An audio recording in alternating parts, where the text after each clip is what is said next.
Hi everybody, Adam Manning here. A few weeks ago, a good friend of mine called Xan Philips from Voice FM in Southampton invited me into his studio to talk about space law. Xan is a fantastic interviewer, and Voice FM have a regular slot called The Business, where they talk about the world of business and things going on. And so I think he thought, just for a bit of a sort of crazy feature, something a bit off the beat, he got me in to talk about space law. He's an excellent interviewer, as I say, really good at questioning the subject, making them feel at home and drawing out a bit more of what they're talking about. I really enjoyed it. We were talking about the general sort of themes in the area of space law that I'm interested in, which is the law relating to the use, the ownership and the use of extraterrestrial resources. So, for example, if you were to mine asteroids, or you're going to build a mine or a base on the moon or Mars, what are the laws about all that? And it's actually quite surprising.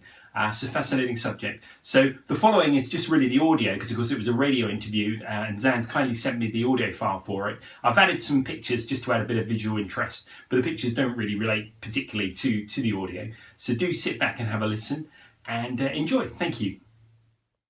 And if you just joined us, a very good evening to you. My name is Xan. This is The Business on 103.9 Voice FM. And if you were to judge space law by the movies, there are two types of justice. There is Han Solo, who believes that most matters can be settled by having a good blaster at your side, or there is Star Trek, who held up high the Prime Directive that stated there should be no interference with the development of any pre-warp alien civilization. But where does space law stand in our modern era? Soon, spaceflight as a holiday option could be a reality within 20 or even 10 years. So we need to know who owns the moon, who owns the planets, and who owns passing asteroids. Here to tell us whether force is strong or weak is our Starship solicitor, Adam Manning. Wow, what a build-up, Xan. Oh, it's a massive build-up. We've been talking about it all day, and in the office, online, and even before you started now. It is a fascinating subject. I've been asking the question, which piece of space would you like to own? And so, Adam Manning, which piece of space would you like to own? Well, you know, Xan, that's an amazing question, and it's completely mind-blowing when you think about it. The whole of the solar system is a fascinating place. But if you ask me, I guess my immediate response would be Tranquility Base on the moon. Wouldn't you just love to own the area around the place where the first steps that humans took on another world?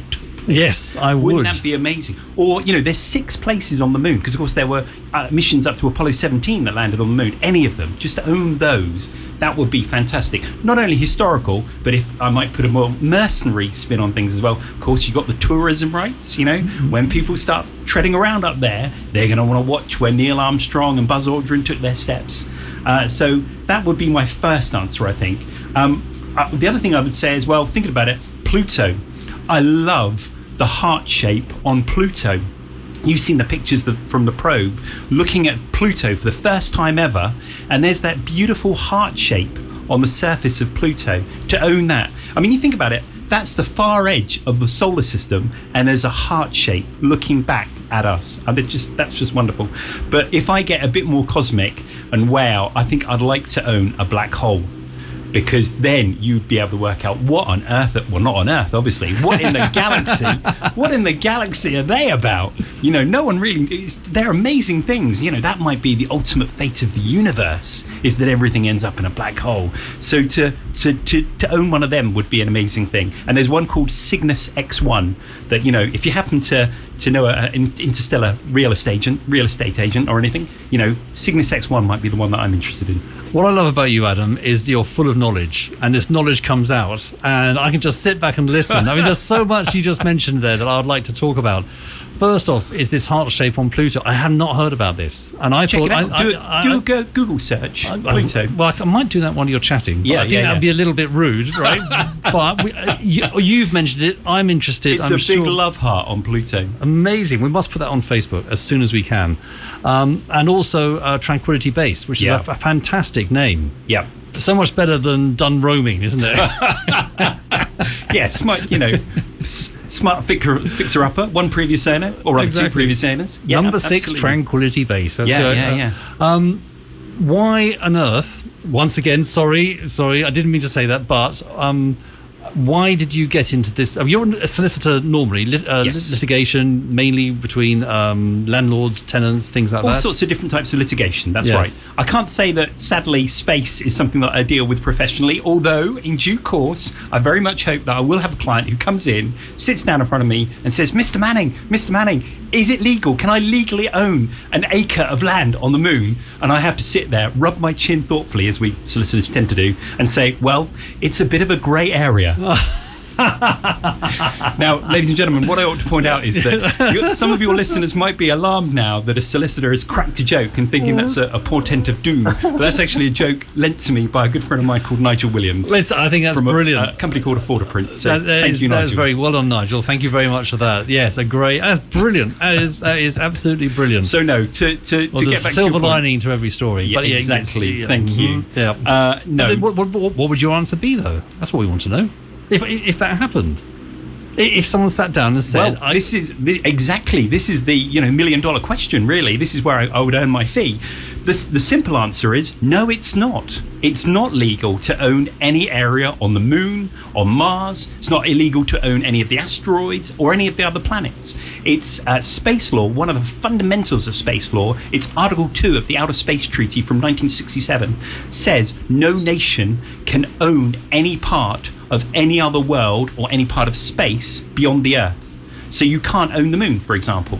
That means in practice, of course, if no nation, if no government can own part of the moon or Saturn or wherever, Uranus, let's get that Uranus joke out. Thank you very much. Yes. Thank you. Can't own any of it, then neither can a private citizen or a company, because our rights to own things. I own my house with Mrs. Manning, my beautiful wife. The President, Mrs. Manning, and I own our house because our name's on the title deeds. So if somebody comes in and moves in and says, right, I'm having this now, in theory, I can go to court and I'll be able to waive my title deeds and say, I own that land, get out of here. And my ownership is sanctioned by a government working through the courts. And because no nation state can own it, neither can any private individual or company.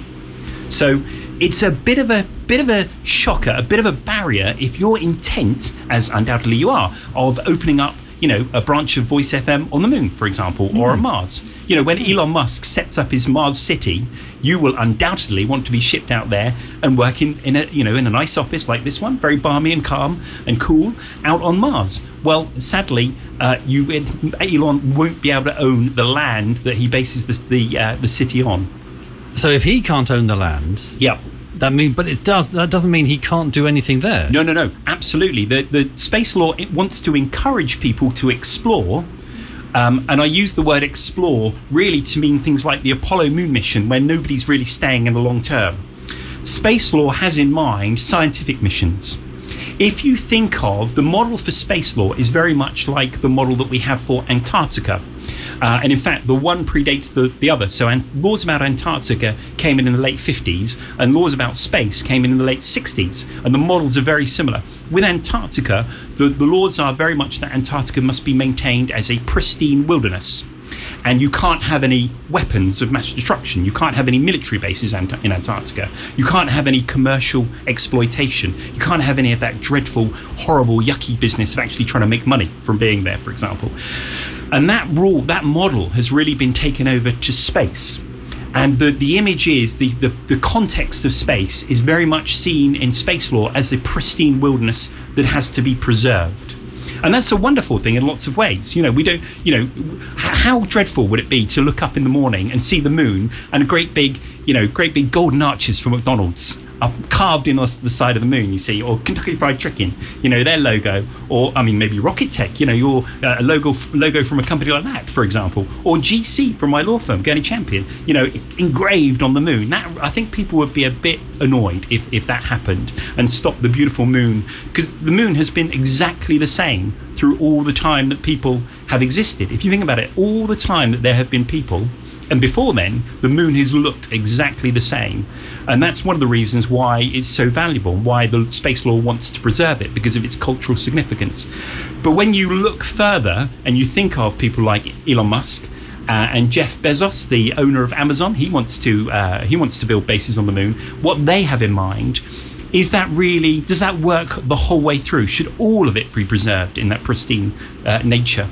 So these are the sort of central issues, Anne. The central issues that are at the heart of space law. There's a lot of questions in my head at the moment, and I mean, I'm going straight once back again to Tranquility Base. Yeah. And me and Alan Manning. Yep. Okay, we've got a bit of spare cash. Sure. We're going up, and we're going to set up a tourist spot on Tranquility Base. Yep. We can do this, presumably, because no one owns it. Therefore, we've got enough money to set up this small stop, so if people come and look, see the footsteps live as they are, just there. Don't touch, but there they are. Yeah. But in some respects, we can do that. But in some respects, space law is saying we can't do that because we are ruining the local environment. You know what? You could have been a lawyer yourself, Xan. Your analysis is very penetrating on these sorts of points. There's a whole series of points that arise here.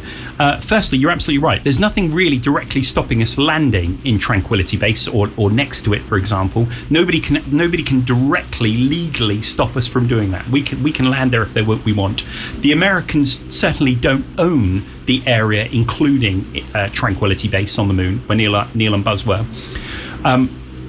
So they can't take any particular action against us. In point of fact, this whole question of the moon landings and whether they signified American ownership of the moon vexed the Americans quite a great deal when the Apollo moon landings were taking place. So, for example, you've got the beautiful shots of the astronauts putting up the flags on the moon, and they were so worried that they didn't want the other countries of the world to think that they were therefore claiming the moon by doing so. So they enacted a law, Congress enacted a law specifically saying that just by putting up these flags, we, America, are not actually claiming the moon. Because there are all sorts of dreadful precedents, back in history of countries conquering places, and the first thing they do is put up a flag. And so they wanted a law saying, nope, that's not applicable in this situation. It's just a celebration of our country and our achievement. It's just to show the people what we've done, and and celebrate for all the people of the world. Okay, it's an American flag, but it's really a celebration for the whole of humanity. That was the message they wanted to give. Now, with regard to the modules themselves, they are still in the ownership of the American government. So, okay, you and I land there thinking, right, we're quids in here. We're going to set up burger joints, maybe a casino here, while people can spend a bit of money while they're looking over Tranquility Base. So the American government own that stuff, because one of the precepts of space law is that when you, as a country, send stuff up into space, it retains your ownership. Just because you're sending it up there doesn't mean that anything changes, particularly.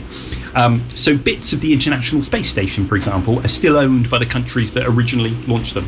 So it's still owned by them. But then we come into this broader question of what's now called space archaeology. Because this is a whole thing that people are having to face, that countries are starting to have to face, is that, okay, we're now perhaps, hopefully, on a second wave of exploration of the moon. And we need to preserve all these things. So whilst it strictly legally speaking might not be a legal situation, we probably won't be hauled up in front of the Hague or the United Nations or anything like that. It would be an ethical issue, I feel. It would be something that you would be entangling yourself with issues relating to the cultural heritage of humanity. So I think it would be more that kind of issue that you would be tackling with. And I think in conclusion, the American government wouldn't be particularly happy with you or I. And also, what you have to do if you want to launch into space and you're a United Kingdom person or company, you actually need a license from the government. And that's dealt with at the moment by the Outer Space Act 1986, which is the appropriate British legislation. I have actually, although I'm not a space lawyer, I have actually advised once in relation to the Outer Space Act 1986, and probably the highlight of my career. I'm sure it was. And you need a license from the government. And I think if we filled in our forms and said, our business plan here is to exploit mercilessly Tranquility Base for every penny we can get hold of, I don't think the government would be overly impressed with us, and they might not look kindly on our license. Okay. Well, that's a brilliantly comprehensive answer, which Thank you. Leads me to think that we might have a little bit of music. Although I've got just to play devil's advocate. Yeah. A lot of people think we one day will end up mining the moon. Yes. And some people might not know, but there's a dark side to the moon. a side we never see, Absolutely. a side that remains hidden. The far side. I think the preferable word for it is the far side, because it gets as much light as any other part of the moon. Okay, but it's the part that never comes around to this side. Yes. So therefore, Yeah. I loved your analogy that the moon has been remained the same Yeah. for the length of humanity. Yes. But obviously, no one's had seen the other side, so surely we can do whatever we like on the other side because it's not going to really matter. Well, you make a very good point.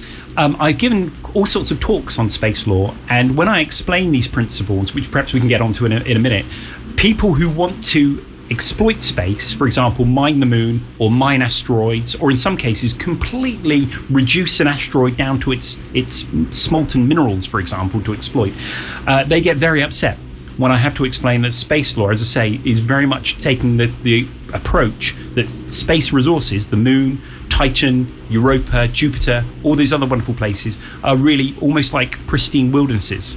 And space law is not that keen on you commercially exploiting all these areas.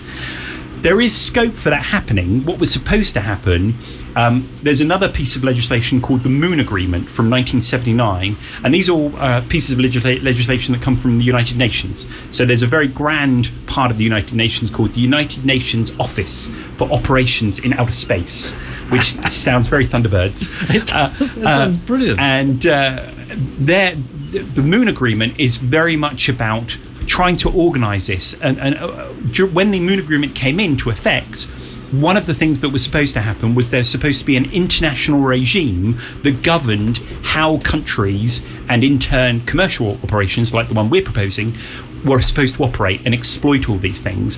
But the overarching principle is all these things have to be for the common benefit of humanity. Because one of the most important concepts in space law, and this is where the article that you were referring to earlier about the Prime Directive comes in, one of the most important principles is that the moon and all the other worlds that are out there beyond the Earth are the common heritage of humanity. In point of fact, it's the proper wording is the common heritage of mankind. But mankind, nobody uses that word anymore. It's humanity. The common heritage of humanity. So according to space law, we all own the rest of the universe jointly. So you are fantastically rich. Because, if you think the universe is infinite, for example, you have an infinite divided by the population of the Earth slice of the universe. So you're fantastically rich, you see. But the problem with that is that if we all own everything jointly, then that really stops you from being able to commercially exploit, for example, areas on Mars or on the moon, or mine them. And there are people wanting to mine, for example, on the moon, because the regolith on the moon is actually potentially a very good material to use to construct spacecraft and other infrastructure in space. If you want to build a space station, the materials on the moon are actually ideal for you doing so. And there's also one of the key constituents of the regolith on the moon, the lunar soil, is oxygen. So, of course, if you can break that out of the soil, oxygen is a key rocket fuel.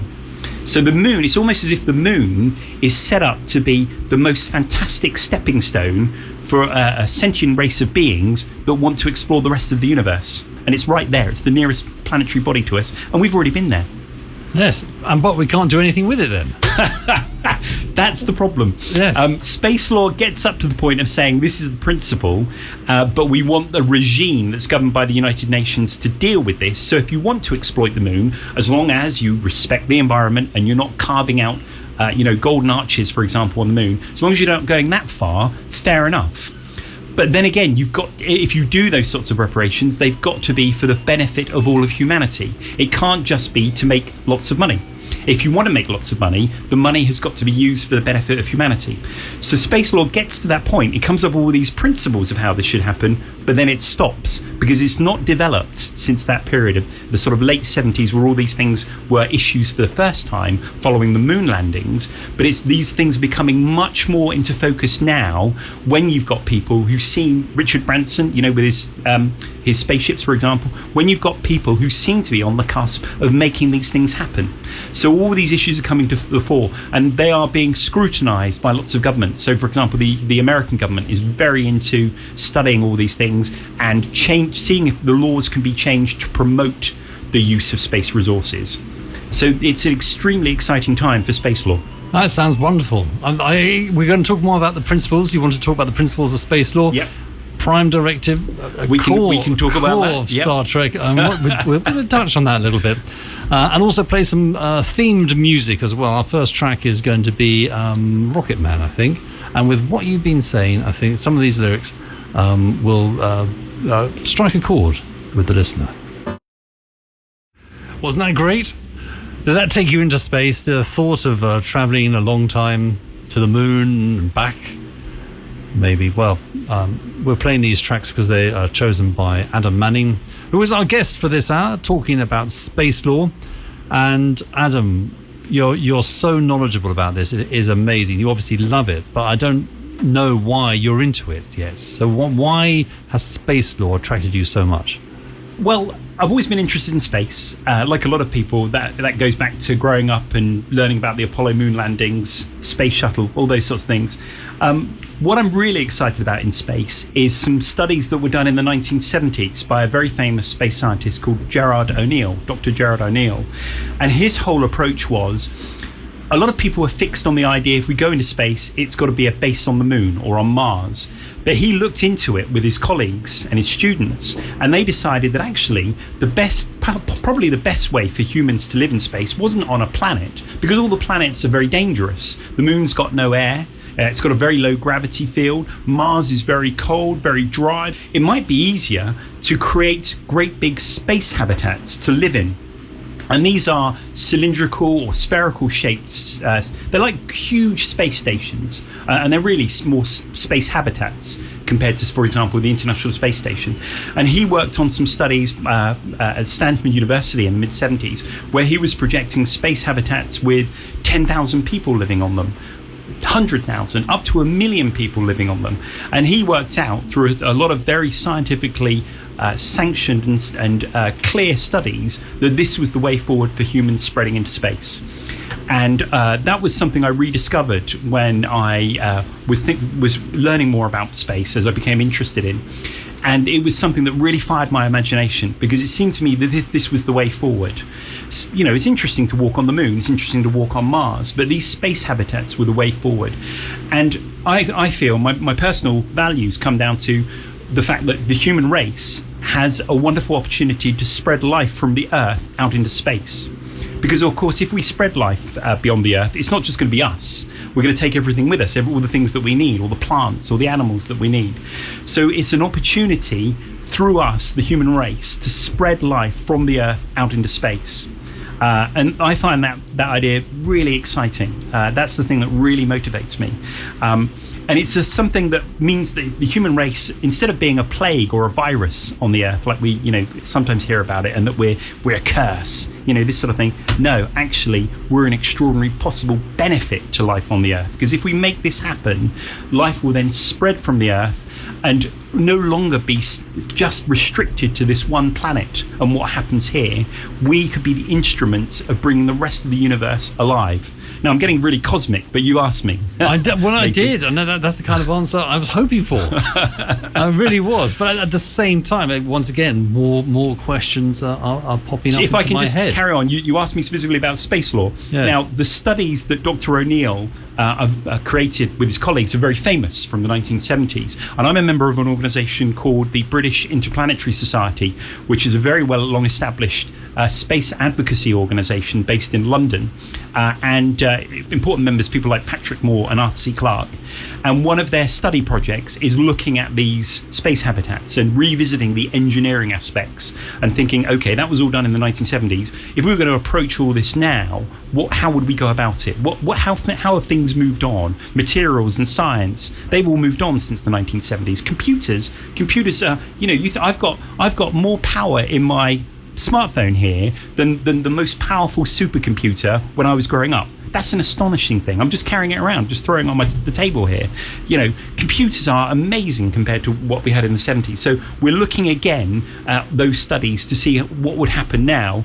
And as a solicitor, I thought, perhaps rather naively, that it would be interesting to look into the legal aspects of the situation and think, okay, we've got this kind of political legal situation with the various countries that are signatories to the Outer Space Treaty. how would this work if you were going to build these space habitats and use these enormous resources on the moon, for example? How would that work? Are you able to do that legally speaking?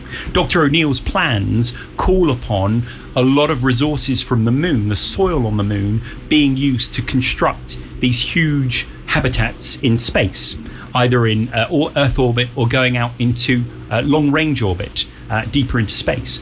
So that immediately begs the question, well, are you actually able to do that? You know, what do the laws say about you doing that? So that's where I come in with this interest in space law, and it's a fascinating area. Oh, you definitely are. You've definitely gone deep into it. I mean, like, I'm amazed. I just love the idea that I can ask you virtually any question, you come back with a really good answer. And it's the aspect to. I mean, I want to go back to one thing you were saying earlier, because it was the fact that the humanity owns, according to our law, the whole of the universe. Yes, but Earth is the one thing that we don't all own. Yes. Space law doesn't apply to the Earth. Space law only applies beyond Earth. So this whole concept of the rest of the universe being the common heritage of humanity doesn't apply. Well, I say it doesn't apply. In point of fact, strictly speaking, it does apply in certain areas. So, for example, Antarctica, as I mentioned earlier on, that's the common heritage of humanity. The deep seabed actually is a very interesting analogy to space as well. And areas of the deep seabed are governed by this principle of the common heritage of humanity. It's a complex and profound legal principle. And what you're talking about is moves to have these sorts of resources being used for the benefit of everyone. Now that might seem very woolly and airy-fairy and just, you know, a bit of well-meaning tosh, but what you're trying to do is tackle a whole history of exploitation and ransacking of natural resources, often at the detriment of other people. So part of the idea is the United Nations recognizing that if the spacefaring countries, who for obvious reasons tend to be the richer countries of the world, if they're the ones who are exploiting all these resources, they will simply become even more powerful, and the poor will not be able to keep up. The poor countries, the poor people of the world will not be able to keep up. So you're trying to tackle these historical issues of overexploitation and entirely inequitable exploitation of natural resources. If all these resources are said to be the common ownership of everyone, then nobody can really use them without them being for the benefit of humanity. It's a difficult and profound concept, and a lot of people, you can read great big long books on it because it's very philosophical. It's because it tackles our whole understanding of who we are as individuals. Do we always have to act as individuals? Do we always have to act as countries? Is it entirely impossible for us to act as a world, as a race of beings? Is that entirely out of the question? So it tackles all these sorts of issues, and again, it's very interesting from my perspective as a lawyer looking into all this. It's a lot of fun.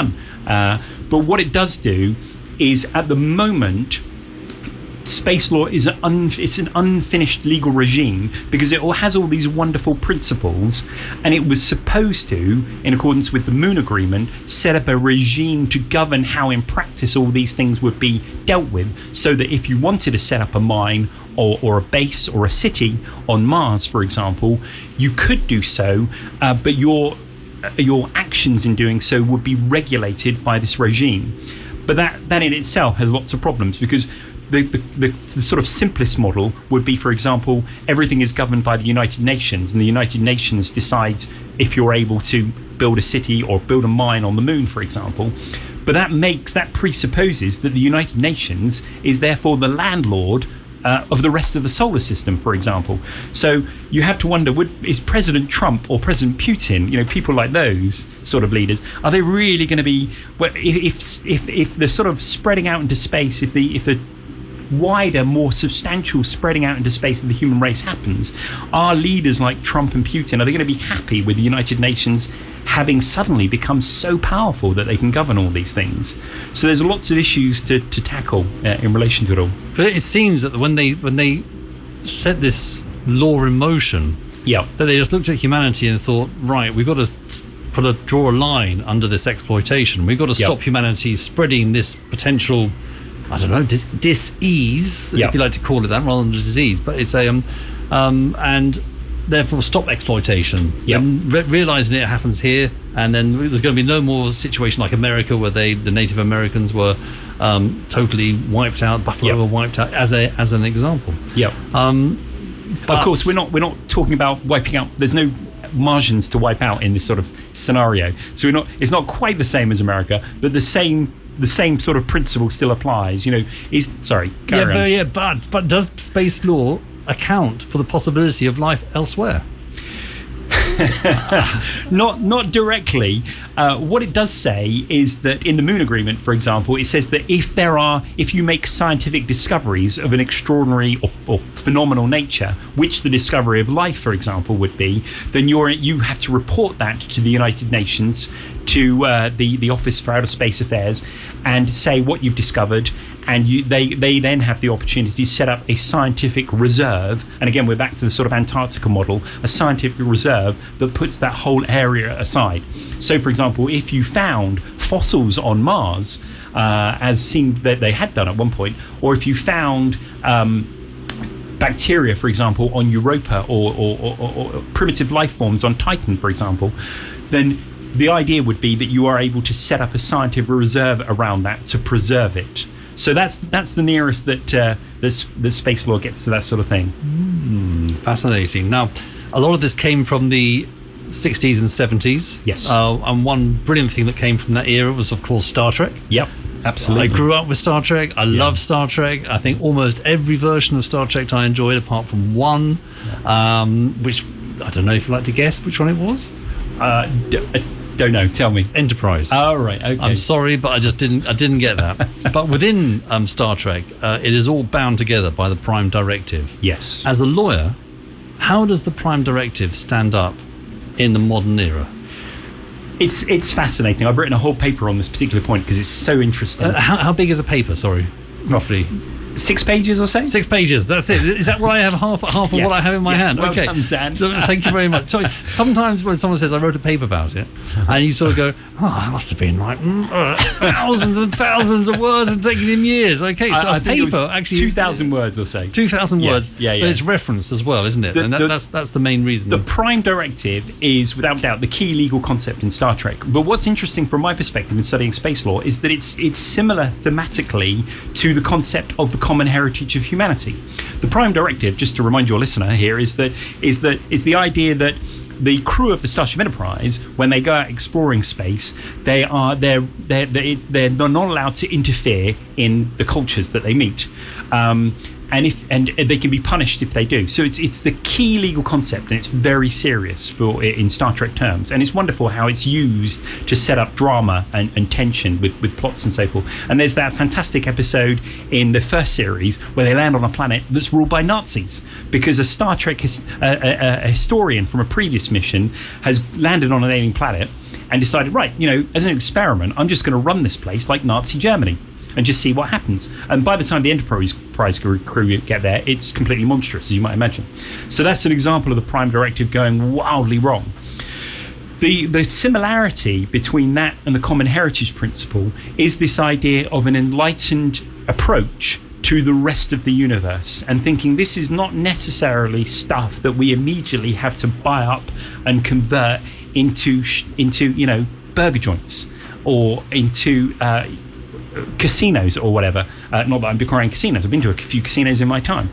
It's not something that we immediately must convert into basic human exploitation. So there's a similarity between the two things. And I use the reason for talking about the Prime Directive is, oddly, as a lot of people are Star Trek fans, they're pretty familiar with the Prime Directive.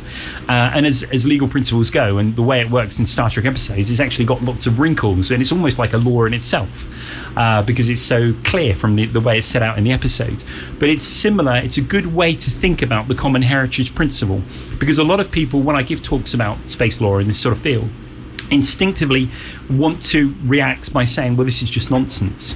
This is something that's going to hold us back. This is something that's going to stop people like Elon Musk or Richard Branson or Jeff Bezos going out into space and doing what they want to do. So the idea of talking about the Prime Directive is saying, well, that's one of the things that's exciting about Star Trek is that it's an optimistic vision of the future, and the Prime Directive is very much part and parcel of that kind of enlightened society, almost idealistic utopian society that they live in. And the common heritage principle, far from being a restraint on humanity spreading into space, is a wonderful way for us to approach it without all the historical and cultural baggage that we have from previous centuries. So that's where that comes from, and it's also a lot of fun just simply doing legal research by watching Star Trek. I'm sure it is. Do you have I mean, obviously you mentioned the episode earlier about Nazi Germany being recreated on a planet. Were there any other episodes which you thoroughly enjoyed from a legal profession? From a legal profession, I've got to say one of the starkest examples of the Prime Directive is in Star Trek Next Generation. And there's a key episode where they come across a planet inhabited by humanoids, like they always are, where they realise that there's some sort of serious problem with the planet's atmospheric system, and that's actually collapsing. And Captain Picard, who's a bit more sort of obeys the rules a bit more than Captain Kirk, says, right, we can't do anything. We can't do anything. These people are governed by the Prime Directive. We can't interfere. And they have to sit back and watch the planet collapse. So it's the sort of most stark example of the Prime Directive in action. But there are a number of other incidents as well. And of course, they're always governed by it as well. So whenever they go back in time, they're always prevented from interfering in Earth history. So it's a lot of fun. But as I say, there is a serious message in the sense that the common heritage of humanity is such a profound principle. This is really our equivalent in space law. So we already have the Prime Directive in space law. I want to talk about space junk in a minute. Okay, because our green guest will be here. Yep. And Ryan Carter. Great guy. Talk about green sustainability in business. There's so much to talk about. But I think not only that, but your other passion, which is Western Shore. Western Shore. I know. Yes. I know it's and in Green Woolston. Hampshire. And Green Hampshire. Yes. Yeah. So therefore, the planets collide. Absolutely. They're all part of the same thing, my friend. All part of the same thing. Absolutely. We're going to play a little bit of David Bowie now, but you've got a lovely local story about this, a track called Starman. Do you want to just give it in a nutshell? But basically, in years gone by, I used to go down to the Frog and Frigate, which many of your listeners in Southampton will know. The Frog and Frigate is a wonderful pub, regular live music. The DJ there, the guitarist Derek, is a fantastic chap. And one of the songs that he does play is Starman, that we're going to hear in a minute from David Bowie. And it reminds me of the very happy times as a younger guy, when I actually got the chance to go out occasionally, going down to the Frog and listening to Derek play a bit of Starman. As chosen by our guest, a great man, Adam Manning.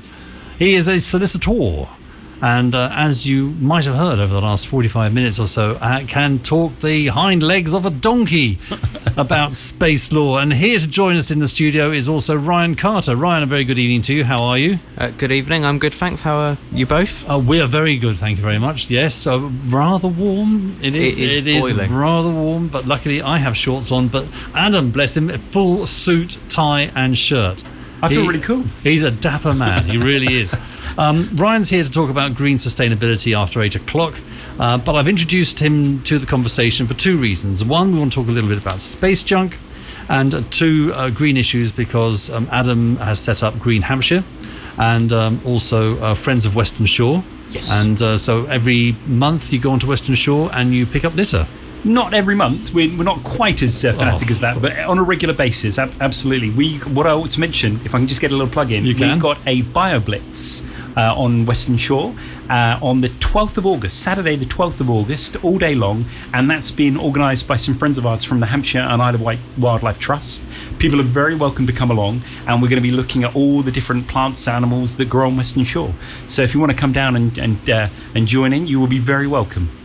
But this is leading me nicely into the space junk thing, because obviously on Western Shore you go along, you do occasionally pick up the junk that's on there. Yes. Humanity can, and we all know humanity will just throw stuff away.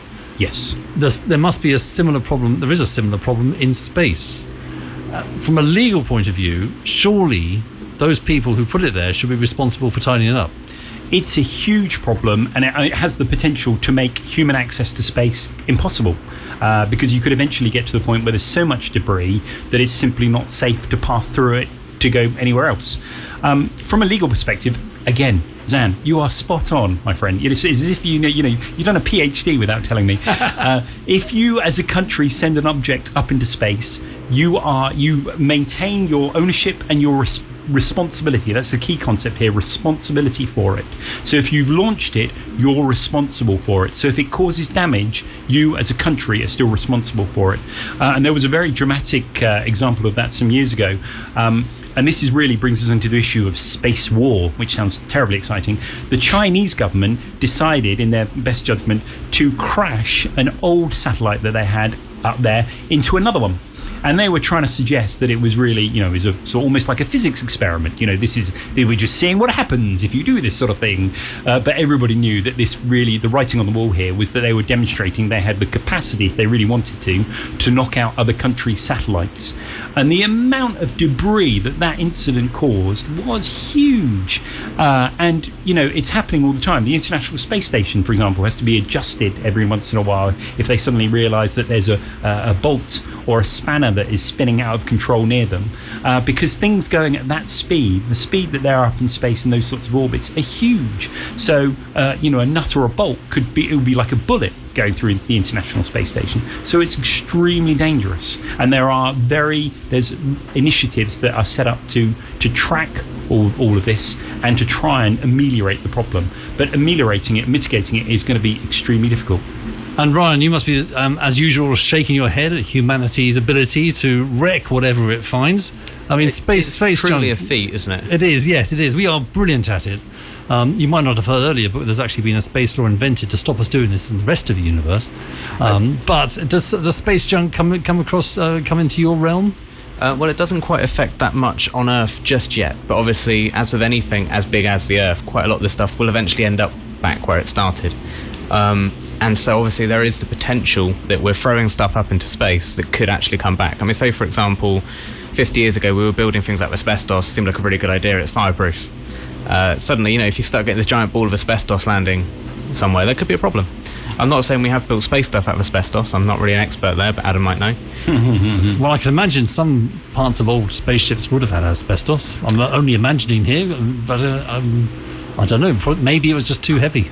Do you know what? I'm going to research this and I will let you know, Xan. But there was a case similar to the sort of thing that Ryan's talking about in the 80s, where an old Russian satellite went out of control, had a radioactive engine to it that was powering its ability to communicate, and they realised it was going out of control. It was going to crash. And it eventually crashed in Canada, and it was spread all over the place. All this radioactive material was spread all over the place, and that was extremely embarrassing for the Soviet Union, as was. And Canada ended up using what's called the Liability Convention from 1972, bit of space law, to sue the Soviet Union for it, and the Soviets ended up paying them loads of compensation. So it does happen.